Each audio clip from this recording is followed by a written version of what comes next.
안녕하세요. 뜨는 아침 묵상 배영호 목사입니다. 오늘 우리가 함께 나눌 말씀은 신명기 7장 2절 3절 말씀입니다. 내 하나님 여호와께서 그들을 내게 넘겨 내게 치게 하시리니 그때 너는 그들을 진멸할 것이라. 그들과 어떤 언약도 하지 말 것이요 그들을 불쌍히 여기지도 말 것이며 또 그들과 혼인하지도 말지니 내 딸을 그들의 아들에게 주지 말 것이요 그들의 딸도 내 며느리로 삼지 말 것은. 아멘. 오늘은 가나안 족속을 진멸하라 하신 하나님의 말씀의 의미에 대해서 함께 생각해 보기를 원합니다. 이제 이스라엘 백성들이 가나안 땅으로 들어가게 되었습니다. 그런데 하나님께서 이스라엘 백성을 가나안 땅에 들어가게 하신 이유가 무엇일까? 성경에서는 두 가지로 설명을 하고 있습니다. 첫 번째는 가나안 족속을 심판하기 위하신 하나님의 뜻이 있다, 이렇게 말씀하시는 거고요. 두 번째는 애굽 땅 종되었던 땅에서 이스라엘 백성들을 구원해내고 해방하기 위한 뜻, 이 두 가지가 있는 거예요. 하나님 입장에서는 가나안을 심판하실 의도도 있는 것이고 이스라엘 백성들을 구원해낼 의도도 그 속에 담겨져 있는 거예요. 그러면서 하나님께서 두 가지를 말씀하셨는데, 가나안 땅에 들어가면은 첫 번째, 그들을 모두 진멸해야 된다, 이렇게 말씀하셨고, 두 번째는 그 이방 여자들하고 결혼을 절대로 하지 말아라, 이렇게 두 가지 금지 조항을 말씀해 주셨습니다. 우리가 첫 번째로 가나안을 진멸해라 하는 이 말씀을 우리가 한번 생각해 보면, 여러분, 하나님은 사랑의 하나님이시고 사랑이 많으신 분이시잖아요. 이스라엘을 해방하고 구원하시는 사랑의 하나님이신데, 그런데 이 진멸하라라는 이 헤렘이라는 이 뜻이 너무 거칠고 하나님의 사랑에 위배되는 것이 아닌가라는 생각을 할 수가 있는 거죠. 그런데 여러분, 무조건 하나님께서 다 진멸하고 다 쳐 죽여야 된다, 이렇게 말씀하신 것이 아니에요. 그 이유는 여호수아서 2장에 보면 라합이라는 기생이 나오잖아요. 이스라엘이 여리고를 정탐하기 위해서 몰래 잠입해서 들어갔을 때 라합이라는 여자를 통해서 이들이 구원을 받아요. 그러면서 구원의 약속을 하게 되잖아요. 그러니까 하나님께서는 하나님의 그 언약 속에 하나님의 언약을 믿고 하나님을 믿는 사람들은 모두 다 구원하실 계획을 가지고 계신 거예요. 그러니 라합을 구원하시는 그 하나님의 그 뜻을 우리가 마음속에 새겨보면, 진멸하라는 것은 그 대상자가 모두 다 진멸하라는 것이 아니라 하나님의 뜻과 언약에 위배되는 족속들과 사람들에 대해서 진멸하라라는 것을 하나님께서 말씀하신 거예요. 두 번째는 이방인들과 혼인을 금지하셨어요. 그런데 성경에 보면 이 혼인이 주는 이스라엘의 폐악에 대해서 성경에서 여러 차례 경고를 하고 있습니다. 특별히 5절 말씀에 보면 이 혼인이라는 것을 통해서 결국은 주상이 들어오고 아세라 목상이 들어오고 조각한 우상들이 들어와요. 하나님께서는 깨뜨리고 찢고 불태워 버려라, 하나도 남김없이 다 진멸해라, 이렇게 말씀하시거든요.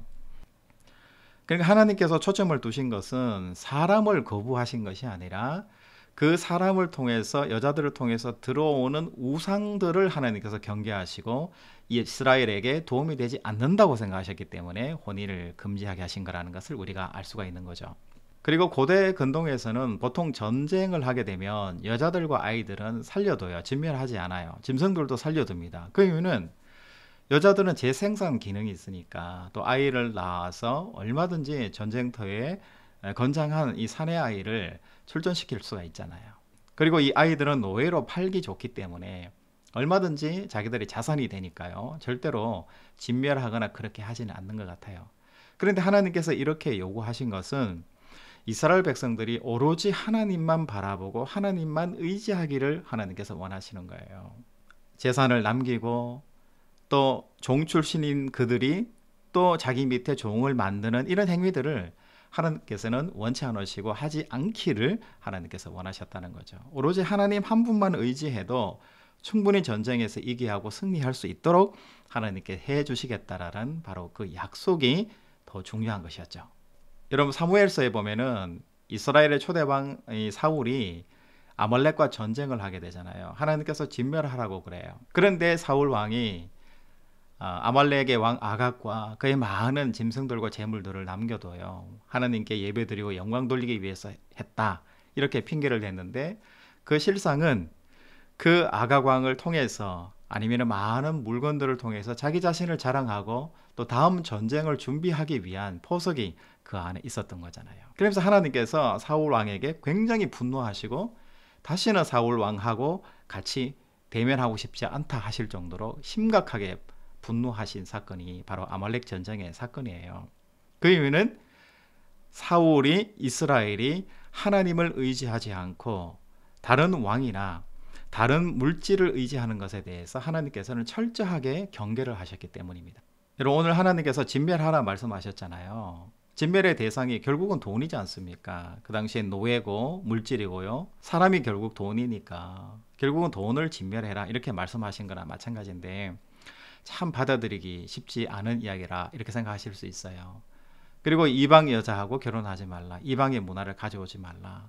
요즘 시대에 생각해 보면 굉장히 하나님은 정말 보수적인 분이시고 시대에 안 맞는 그런 신의 모습이 아닌가 이렇게 우리가 생각하실 수 있다라는 거죠. 여러분, 그런데 신앙은 이성과 논리가 전부가 아니에요. 신앙은 나의 이성과 논리와 나의 생각으로 받아들이지 않는다 할지라도 하나님의 그 높고 깊으신 경륜을 나의 삶 속에서 인정하고 받아들이는 것, 이게 뭐냐면 바로 신앙이라는 거예요. 내가 현실적으로 이성적으로 논리적으로 나의 말로 분명하게 선명하게 알려드릴 수는 없지만 하나님의 깊고 높으신 그 뜻을 내가 순종하면서 따라가는 것, 이것이 뭐냐면 신앙의 또 한 방법이라는 것을 성경에서 이야기를 합니다. 여러분, 우리는 이 세상을 살아가면서 신앙 가운데에도 이성적이고 논리적인 것을 굉장히 신봉하면서 따라가요. 그것이 굉장히 중요하기 때문에요. 신앙생활을 맹목적으로 하지 않기 위해서는 이성적이고 논리적인 것이 반드시 필요한 거죠. 그러나 필요하긴 한데 지나치게 우리가 이성과 논리를 쫓아가는 신앙생활을 하다 보면 결국은 하나님을 놓쳐버리는 그런 신앙생활을 할 수 있다는 겁니다. 여러분, 오늘은 좀 심플하게 우리 삶을 좀 살아가는 그런 하루가 됐으면 좋겠습니다. 심플하게 하나님의 말씀을 좀 받아들이는 그런 하루가 됐으면 좋겠다라는 생각이 있습니다. 하나님이 원하지 않는 삶, 하나님이 하지 말라고 한 삶에 대해서는 우리가 순종함으로 아멘으로 그렇게 한번 살아보시는 오늘 심플한 그런 하루가 한번 되어보시기를 주님의 이름으로 축복합니다. 여러분, 내일 또 뵙겠습니다. 샬롬.